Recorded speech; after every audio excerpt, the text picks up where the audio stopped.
معزز ناظرین السلام علیکم. میں doctor Sara Bakhsh PGT of community medicine from foundation university school of health sciences سے آپ کو FUI TV پیغامات برائے خدمت عامہ کی اس ایپیسوڈ میں خوش آمدید کہتی ہوں.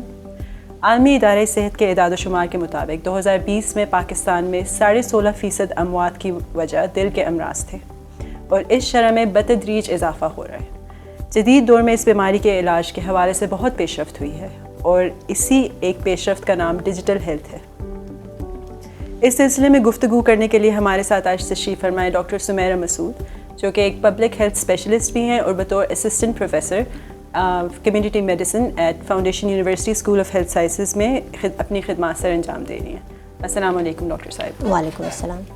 اچھا ڈاکٹر صاحبہ، یہ بتائیے گا کہ یہ ڈیجیٹل ہیلتھ ہے کیا؟ ڈاکٹر سارہ، سب سے پہلے آپ کا بہت شکریہ کہ آپ نے مجھے یہاں مدعو کیا.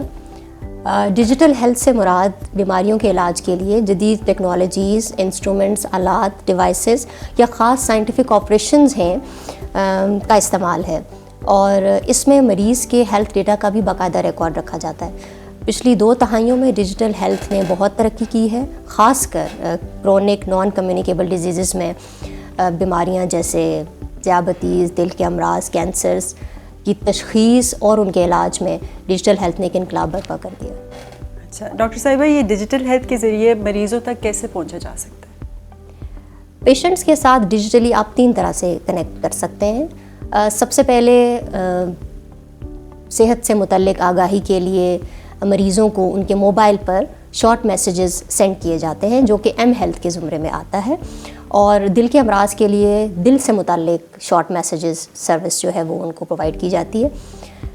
دوسرا بڑا طریقہ ہے جس کو ہم ٹیلی میڈیسن کہتے ہیں، اس کا رول ہے اس میں کہ مریض اپنے معالج کے ساتھ آن لائن کنیکٹ ہو جاتا ہے، اور نہ صرف ان سے وہ آن لائن کنسلٹ کر لیتے ہیں بلکہ یہ ایک فالو اپ اور ریگولر مانیٹرنگ کا سلسلہ بھی شروع ہو جاتا ہے، اور یہ مریض کے لیے بہت آسان اور ایکسیسیبل طریقہ ہے. تیسرا اہم طریقہ جس میں بہت ترقی ہو رہی ہے وہ ہیں پہنے جانے والے آلات، یعنی ویئریبل ڈیوائسز، جس میں رسٹ بینڈز، ٹریکرز اور رسٹ واچز شامل ہیں. اور دل کے مریض ان ڈیوائسز کو خاص کر استعمال کر سکتے ہیں اپنے پلس ریٹ، بلڈ پریشر کی مانیٹرنگ، اور یہاں تک کہ ECG مانیٹرنگ بھی اس سے کی جا سکتی ہے. اور اس کے علاوہ اب اسکن پیچز بھی اویلیبل ہیں جن کے ذریعے دل کی حرکت کا مسلسل، دل کی دھڑکن اور حرکت اور اس کی حالت کا مسلسل جائزہ لیا جا سکتا ہے. ان ڈیوائسز کے استعمال سے لوگ نہ صرف اپنی ایکٹیویٹیز کا ریگولر ریکارڈ رکھ سکتے ہیں بلکہ اس کو امپروو بھی کر سکتے ہیں، اور یہ معالج کے لیے بھی ایک آسان بات ہے کہ وہ اپنے مریض تک پہنچ سکتے ہیں. یہاں پر یہ میں بات ضرور بتانا چاہوں گی کہ جدید دور میں اب آرٹیفیشل انٹیلیجنس یعنی مصنوعی ذہانت کے ذریعے اسپیشلی دل کی اگر ہم بات کریں امراض کی، کہ دل کی کوئی حادثہ پیش آنا جیسے دورے کا انسیڈنس ہونے میں یہ پیشن گوئی کر سکتا ہے، ایک پریڈکشن کر سکتا ہے. تو یہ ایک بہت انقلاب ہے اس میں. بھی ریسنٹلی ایک پلمنری ایمبولزم بھی ڈائگنوز ہوئی ہے اسمارٹ واچ. بالکل. یس میم. مزید بتائیے گا میم، ان ڈیوائسز کے استعمال سے ایک مریض کو کیسے فائدہ ہو سکتا ہے؟ اپنے دل کی بدلتی حالت کا اندازہ وہ کیسے بہتر لگا سکتا ہے؟ مریض کی پرسنل انفارمیشن کو الیکٹرانک ہیلتھ ریکارڈ کے ساتھ کنیکٹ کیا جاتا ہے، اور اس پرسنل انفارمیشن میں اس کی عمر اور جنس کے علاوہ اس کی فیملی ہسٹری اور رسک فیکٹرز کا بھی مینشن ہوتا ہے. اور ان رسک فیکٹرز میں اس کی پریویس کارڈیک ہسٹری، یعنی اگر پہلے کوئی دل کا دورہ پڑا ہوا ہو، اس کے متعلق کولیسٹرول لیولز کا بڑے ہونا، یا کوئی اور بیماری جیسے بلڈ پریشر یا شوگر کا ہونا، تو یہ اس کے اندر لسٹ ہوتے ہیں. اس انفارمیشن کی بیس پہ اس کی رسک اسیسمنٹ ہو جاتی ہے، جس کو ہم کارڈیک رسک اسیسمنٹ کہتے ہیں، جس سے ہمیں یہ اندازہ ہو جاتا ہے کہ اگلی بار اس کی دل کا کوئی بھی ایونٹ ہونا، خدا نخواستہ کو دورہ پڑنے کے چانس کتنے ہوں گے، اس کو کم، درمیانہ یا بہت زیادہ رسک میں کیٹیگرائز کر لیا جاتا ہے. تو اس طرح سے معالج بہت کم ٹائم میں اپنے مریض سے متعلق فیصلہ لے سکتا ہے، اور یہ بہت امپورٹنٹ چیز ہے جس پہ اب ساری دنیا کام کر رہی ہے کہ بیماری ہونے سے پہلے ہم اس کی روک تھام کی کوشش کریں. یہ روک تھام صرف علاج کے لیے نہیں ہے بلکہ ان رسک فیکٹرز کو کنٹرول کرنا ہے، جس کو ہم پرائمری پریونشن کہتے ہیں، کہ رسک فیکٹرز ہوں ہی نہ جس سے بیماری ہو سکتی تھی. دوسرے لیول پر ہم یہ کر سکتے ہیں کہ ہم مریض کی بیماری کی شناخت، اس کی ڈائگنوسس جو ہے وہ ٹائم پر کر سکیں، یعنی ہم اس کو اسکرین کر لیں ویل ان ٹائم، جس کو ہم سیکنڈری پریونشن کہتے ہیں. تو اب پوری دنیا ایون WHO بھی اسی چیز پر فوکس کر رہی ہے.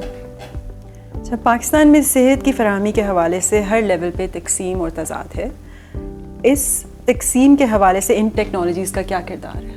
یہ یقیناً ایک اہم نقطہ ہے جس کو بالکل نظر انداز نہیں کیا جا سکتا. پاکستان جیسے ترقی پذیر ملک میں جہاں ڈیجیٹل ناخواندگی عام ہے، انٹرنیٹ کی رسائی محدود علاقوں تک ہے، اور ان جدید آلات کی رسائی بھی اتنی زیادہ کامن نہیں ہے. ایسی صورت میں ڈیجیٹل ڈیوائڈ، جس کو ڈیجیٹل تقسیم کہتے ہیں، پیدا ہو رہی ہے، اور یہ نو ڈاؤٹ ہمارے ہیلتھ کیئر سسٹم کے لیے ایک بہت بڑا چیلنج ہے. لیکن اس کے ساتھ ساتھ میں پر امید ہوں کہ کووڈ-19 کے بعد پاکستان میں ٹیکنالوجی کی طلب میں اضافہ ہوا ہے، اور ہم امید کر سکتے ہیں کہ آنے والے سالوں میں ٹیکنالوجی سستی ہوگی اور لوگوں تک اس کی فراہمی ممکن ہوگی.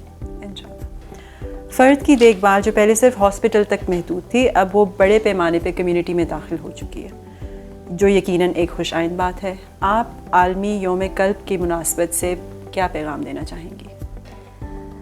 میرا پیغام صرف دل کے مریضوں کے لیے نہیں ہے بلکہ عام پبلک کے لیے ہے. صحت آپ کے اپنے ہاتھ میں ہے، پلیز اس کی قدر کیجیے. روزانہ اپنے لیے کچھ وقت نکالیے، دن میں کم از کم 30 منٹ ہلکی پھلکی ایکسرسائز یا ورزش کیجیے. کھانے کے معاملے میں اپنی چوائسز کو ہیلدی بنائیے، یعنی پھل سبزی کا استعمال زیادہ کیجیے، نمک، گوشت اور چکنائی کا استعمال کم کیجیے، اور سب سے بڑھ کر یہ اپنی لائف میں ڈسپلن لائیے، اور اپنی رات کی نیند کا خیال رکھیے. اور دل کے مریضوں کے لیے میں خاص کر یہ کہوں گی کہ اپنے معالج کے مشورے سے اپنے علاج کو جاری رکھیں اور ان کی ہدایات پر عمل کریں. Thank you so much doctor صاحبہ فار جوائننگ اس، اور بہت شکریہ آپ کے قیمتی وقت اور قیمتی مشوروں کا.